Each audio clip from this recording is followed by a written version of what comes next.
Ukraine اور روس دو ایسے ممالک ہیں جن کے بارڈر مشرقی یورپ میں ایک دوسرے سے ملتے ہیں۔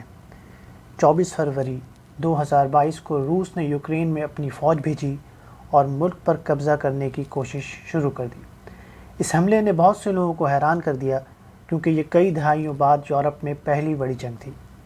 رشین پریزیڈنٹ ولادیمیر پوٹن نے دنیا کو صاف صاف بتا دیا کہ کسی ملک نے اس معاملے میں انٹرفیرنس کی کوشش کی تو اس کے نتائج بہت سیریس ہوں گے۔ پر ایسا کیوں ہوا؟ یہ جاننے کے لیے لرن ٹو فن وتھ فرقی میں خوش آمدید۔ روس اور یوکرین کے تعلقات صدیوں سے پیچیدہ رہے ہیں۔ یہ سمجھنے کے لیے کہ اب کیا ہو رہا ہے آپ کو تقریباً 1300 سال پیچھے جانا ہوگا۔ دونوں ممالک اپنی شروعات اسی میڈیول کنگڈم کی سلطنت سے کرتے ہیں جسے کیوین رس کہا جاتا ہے۔ اس کی بنیاد 800 کی دہائی میں وائکنگز کے ایک گروپ نے رکھی تھی۔ ویرنگینگز جو شمالی یورپ سے مقامی لوگوں پر حکومت کرنے کے لیے آئے تھے، کیوین رس نے اس جگہ کو پھیلایا جو اب روس اور یوکرین ہے، اور اس کے لوگ سلیوز آج کے روسیوں اور یوکرینیوں کے آباء و اجداد ہیں۔ اس کا دارالحکومت کیو کا شہر تھا، وہی کیو جو اب یوکرینین کا دارالحکومت ہے۔ ماسکو آج کے روس کا دارالحکومت بھی کیوین رس کا حصہ تھا۔ 1240 میں کیوین رس کو ایشیا سے منگول فوجوں نے فتح کیا اور الگ ہو گیا۔ کیو ایک نئی دولت مشترکہ کا حصہ بن گیا جو آج کے پولینڈ اور یوکرین تک پھیلا ہوا ہے۔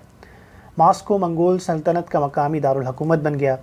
ماسکو اور کیو دونوں یورپ اور ایشیا کے درمیان کراس روڈز پر تھے، لیکن مختلف ثقافتوں کے ساتھ۔ 1500 کی دہائی میں ماسکو میں کیوین رس کے شہزادوں کی اولاد نے اپنی امپیریل رشیا کی ایک سلطنت بنائی۔ 1654 تک اس میں کیو اور یوکرین کے لوگوں کے ساتھ دیگر سرزمین اور یورپ اور ایشیا کے لوگ شامل تھے۔ امپیریل رشیا میں بعض نے یوکرینیوں کو روسیوں کے بھائیوں کے طور پر دیکھا کیونکہ ان کی ثقافت قرون وسطیٰ کے زمانے سے ملتی جلتی ہے، لیکن یوکرینیوں کا کہنا تھا کہ جبکہ دونوں گروہ ایک ہی مذہب پر عمل پیرا ہیں اور کچھ تاریخ بھی شیئر کرتے ہیں، لیکن یوکرائنی ثقافت جیسا کہ اس کی خوراک، زبان، فن اور موسیقی مختلف تھی، یہ روس کی ثقافت سے مختلف تھا۔ فروری 1917 میں ایک انقلاب نے روس کے رہنما سیزار نکولس II کو تختے سے ہٹا دیا۔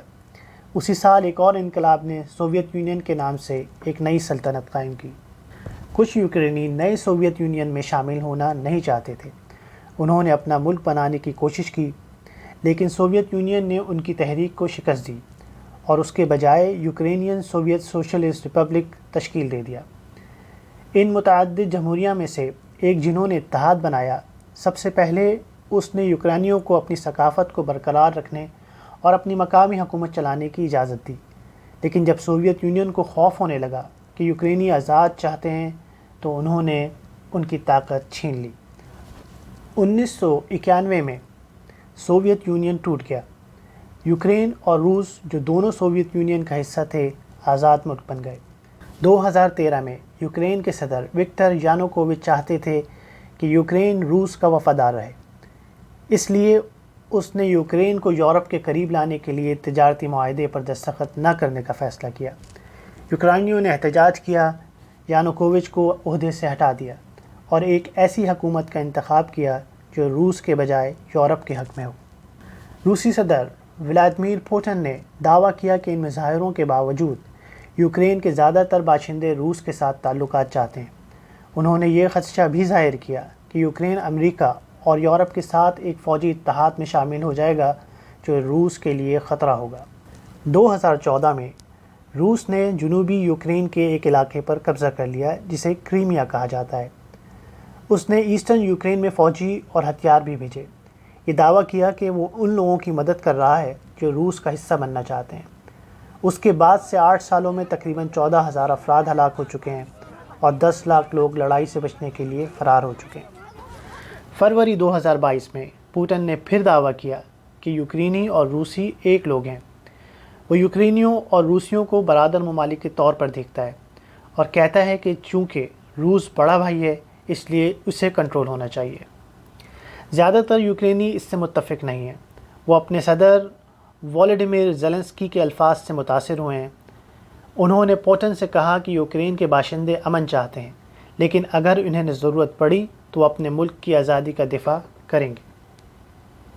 چنانچہ پوٹن نے 2022 فروری میں حملہ کیا اور اس بار اس کا منصوبہ پورے ملک پر قبضہ کرنے کا ہے۔ یوکرین کے باشندے اب روسی فوج سے لڑ رہے ہیں، جس کو وہ کہتے ہیں کہ قبضے کو شکست دینے کی کوشش کر رہے ہیں۔ روس میں بہت سے لوگ اس کے خلاف احتجاج کر رہے ہیں۔ بہت سے خاندانوں میں روسی اور یوکرینی دونوں ہی ارکان ہوتے ہیں۔ اس کی وجہ سے سرحد کے دونوں طرف بہت سے لوگ ایک دوسرے کے خلاف جنگ نہیں لڑنا چاہتے۔ امریکہ اور یورپ کا بیشتر حصہ یوکرینیوں کے ساتھ ہے۔ ان کا خیال ہے کہ یوکرین کو اپنے مستقبل کا فیصلہ خود کرنے کے قابل ہونا چاہیے۔ تو آگے دیکھتے ہیں کہ کون کامیاب ہوتا ہے۔ لرن ٹو فن وتھ فرقی میں اتنا ہی۔ امید ہے دوستو آپ کو یہ ویڈیو پسند آئی ہوگی۔ اسی طرح کی مزید ویڈیوز کے لیے لرن ٹو فن وتھ فرقی کو سبسکرائب کریں۔